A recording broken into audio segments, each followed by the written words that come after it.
If you're reading this now, odds are I've already left town.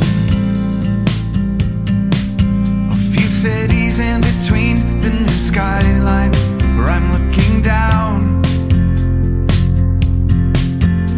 A few empties on the floor and a note on the door of your house.